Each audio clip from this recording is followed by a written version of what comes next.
आज हमारे साथ हैं पीजीआई के एडवांस आई सेंटर के हेड डॉक्टर एस पांडव। उनसे बात करते हैं। आंखों की हम बात करें तो आंखों पे बहुत कम लोगों का ध्यान जाता है कि किस एज में अपनी आंखें चेक करवानी चाहिए, क्या क्या रोग हो सकते हैं, उसके बारे में विशेष बातचीत करेंगे।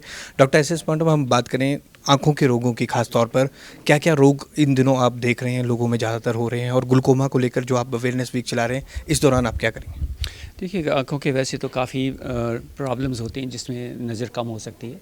जो सबसे ज़्यादा कॉमन है वो तो अभी भी कैटरेक्ट ही है। कैटरेक्ट के अलावा काला मोतिया और जो आपका आँख की पुतली है, कॉर्निया है, उसकी कई बीमारियां हैं जिसकी वजह से नज़र कम हो जाती है।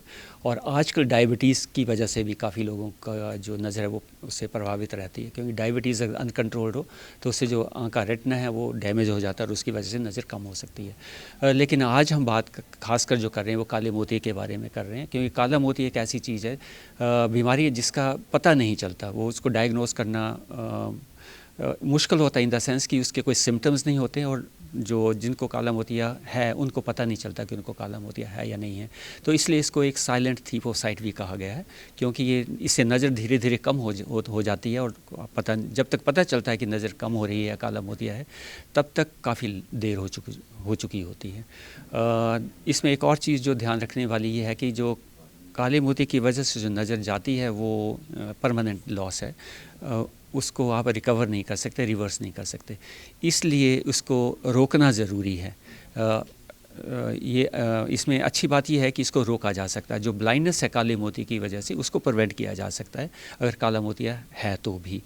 तो इसलिए ये ज़रूरी है कि इसके बारे में जानना बहुत ज़रूरी है, इसको ठीक टाइम पे पहचानना बहुत ज़रूरी है, और इसको फिर जल्दी इसका इलाज शुरू करना बहुत ज़रूरी है। तो इन सब चीज़ों के लिए इसको ध्यान में रखते हुए हर साल दुनिया भर में, और ये प्रॉब्लम सिर्फ हमारी नहीं, सारी दुनिया में ही ये चैलेंज है कि काले मोतिये के मरीज़ों को जल्दी से जल्दी कैसे ट्रीटमेंट पे लाया जाए।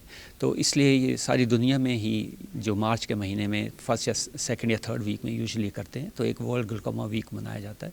और हम लोग भी glaucoma society of India, Chandigarh ophthalmology society, advance I centre, और हमारा आई रिसर्च फाउंडेशन है जो एडवांस आई सेंटर में ही है। इसके अलावा हमारे ग्लूकोमा सपोर्ट ग्रुप है, जो सब लोग मिल के हम ये मुहिम चलाते हैं कि इन दिनों सबको ये मैसेज दिया जाए, सब लोगों की जानकारी दी जाए कि काला मोतिया की वजह से जो नज़र जाती है उसको रोका जा सकता है। और उसका तरीका है कि काले मोतिये का जल्दी पता चले, और काले मोतिये का जल्दी पता चलने का एक ही तरीका है कि आपकी जो आँखों का चेकअप है वो हर साल अच्छा चेकअप एक होना चाहिए। क्योंकि काले मोतिये की जो प्रॉब्लम है ये 40 साल के बाद यूजुअली शुरू होती है, 40 या 45 साल के आसपास। तो उस टाइम पे आँखों का एक चेकअप बहुत ज़रूरी है, ताकि काला मोतिया है तो उसका पता चल जाए जल्दी, और उसका इलाज भी जल्दी शुरू किया जा सके। पीजीआई में हम बात करें तो काला मोतिया से कितने लोग पहुंचते हैं और कितने लोग रजिस्टर्ड हुए हैं 1 ईयर की हम बात करें तो? इसमें अगर हम सारा देखें, जब से हमने फॉर्मल रजिस्ट्रेशन का शुरू किया है, तो अभी तक 60,000 लोग हमारे उसमें हैं, रोल्स पे हैं, जो रेगुलरली आते हैं और उनका इलाज चल रहा है। पिछले एक साल से कम में एक्चुअली, पिछले आप 10-11 महीनों में अगर हम अपना डाटा देखें तो उसमें हमारे 3-3.5 हज़ार के बीच लोग हैं जो पिछले एक साल में नए लोग जो आए हैं जो ग्लूकोमा के। क्योंकि ये जो ग्लूकोमा की जो प्रॉब्लम है, ये इसका जो इलाज है वो वन टाइम इलाज नहीं है, वो कंटिन्यूड रहता है, वो लाइफ लॉन्ग इलाज होता है एक्चुअली इसका। तो ये लोग हमारे पास आते रहते हैं। तो ये जो 60,000 लोग हैं ये हमारे पास रेगुलरली आ रहे हैं, और जो एक साल में जो 3-4 हज़ार के करीब जुड़ते हैं वो भी फिर आगे से लिए हमारे पास रेगुलरली आते हैं। सर, हम ये देखें, ये डाटा 60,000 का आपने बताया कि एक साल में आए, ये डाटा अगर हम बात करें, लोगों में अवेयरनेस की कमी है या लोग आँखों को बड़ा लाइटली लेते हैं, जब तक विज़न नहीं चले जाता तब तक चेक ही नहीं करवाते? आई थिंक अवेयरनेस की कमी है, क्योंकि इसके सिम्टम्स नहीं होते, तो जब तक आपको कोई तकलीफ़ नहीं होगी तो आपको नहीं पता चलेगा कि आपको कोई बीमारी है। बीमारी का तभी पता चलता है जब उसकी वजह से कोई तकलीफ़ होती है, कोई सिम्टम होते हैं।